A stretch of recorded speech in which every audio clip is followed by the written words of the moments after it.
سے پہلے تو مجھے گھورا کہ یہ کون سا طریقہ ہے اجنبی سے پیسے مانگنے کا، مگر مجھے اس وقت آئس کریم کی اتنی طلب ہو رہی تھی کہ میں نے اپنی انا پر پیر رکھ دیے۔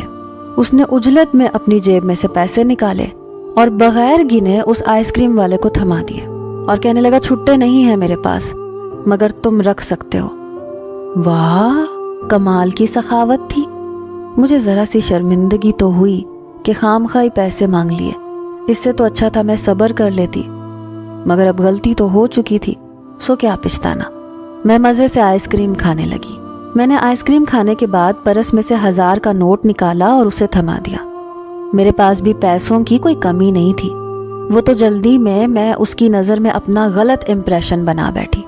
وہ پیسے پکڑنے کے بجائے ناگواری سے مجھے دیکھنے لگا، کہا کہ میں لڑکیوں سے پیسے نہیں لیتا، یہ میری شان کے خلاف ہے، اور میں تو اس کی بات پر تلملا کر رہ گئی۔ خود کو جتنا کوستی اتنا کم تھا۔ میں نے کہا میں نے آپ سے ادھار مانگے تھے پیسے، فری میں بھی کسی کا احسان نہیں لیتی، یہ میری انا کے خلاف ہے۔ میں نے دو بدو جواب دیا، مگر اس کا چہرہ ویسے ہی بے تاثر اور برف جیسا رہا۔ کہنے لگا چلو ٹھیک ہے، پھر اگلے اسٹیشن پر ٹرین سے اتر کر کھلے کروا کر 500 مجھے دے دینا۔ میں نے خوشی خوشی 1000 کا نوٹ بیگ میں اڑس لیا، سوچا کہ اگلا اسٹیشن بس آنے ہی والا ہے، میں اس کا احسان لوٹا دوں گی۔ مگر میرے وہم و گمان میں بھی نہ تھا کہ وہ اپنے احسان کا بدلہ مجھ سے یوں چکائے گا کہ میں اپنے پیروں پر کھڑی نہیں رہ سکوں گی۔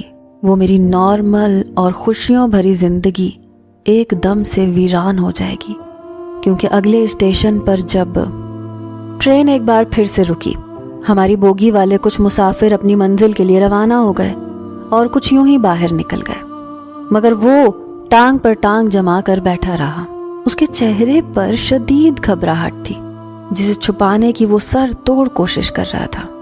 اس نے مجھے اشارہ کیا کہ جاؤ باہر جاؤ اور میرا قرض چکا دو۔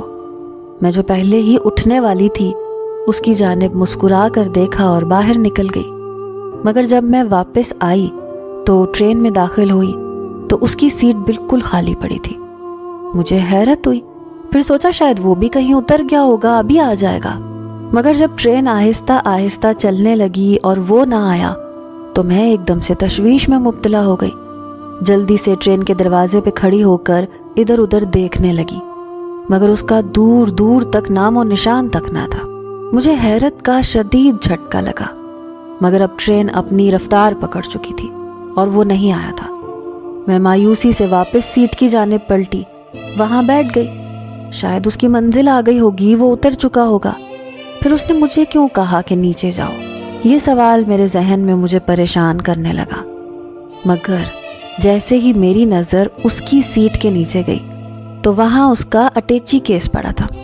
اب تو مجھ پر تشویش سی لاحق ہو گئی تھی، وہ اپنا سامان کیسے بھول سکتا ہے بھلا؟ عجیب سر پھرا آدمی تھا، اتنا قیمتی سامان رکھ کر بھاگ گیا، نہ جانے اس میں کیا کیا ہوگا۔ میں ابھی یہی سوچ رہی تھی کہ اچانک اس اٹیچی کیس میں سے ایک سرخ گاڑھا محلول نکلنے لگا جو ٹرین کے فرش پر گر رہا تھا۔ میں ایک دم سے حیران ہوئی کہ شاید اٹیچی میں اس نے شربت کی بوتل رکھی ہوگی جس کا ڈھکن کھل گیا ہوگا۔ اس سے پہلے کہ وہ محلول رینگتا ہوا میری سیٹ تک آ کر مجھے بھی خراب کرتا، میں ایک دم جھنجھلا کر اٹھی اور اس کی سیٹ کی جانب بڑھنے لگی۔ میں نیچے جھکی اور بے اختیار ہی میری انگلیوں نے اسے چھوا اور میں اسے اپنے ناک کے قریب لے گئی تو میرا اگلا سانس رک گیا۔ میرے جسم میں ایک عجیب سی کھلبلی مچ گئی، کیونکہ وہ سرخ رنگ کا محلول شربت تو ہرگز نہیں تھا، وہ تو… میں پولیس اسٹیشن میں بیٹھی تھی اور تھر تھر کانپے جا رہی تھی، کیونکہ میں زندگی میں پہلی دفعہ کسی پولیس اسٹیشن آئی تھی، اور وہ بھی اکیلی۔ میرا آج تک ایسی کسی صورتحال سے کوئی پالا نہیں پڑا تھا۔ میں نے اکثر فلموں اور ڈراموں میں دیکھا تھا کہ ایک معصوم لڑکی پر خواہ مخواہ ہی کسی جرم کا الزام لگ جاتا ہے، پولیس اسے پکڑ کر لے جاتی ہے، پھر اسے سلاخوں کے پیچھے بند کر کے اس کے ساتھ تشدد بھی کرتی ہے۔ میں آنے والی صورتحال کے بارے میں سوچ کر ہی پریشان ہو رہی تھی۔ میرے اندر اتنی بھی ہمت نہیں تھی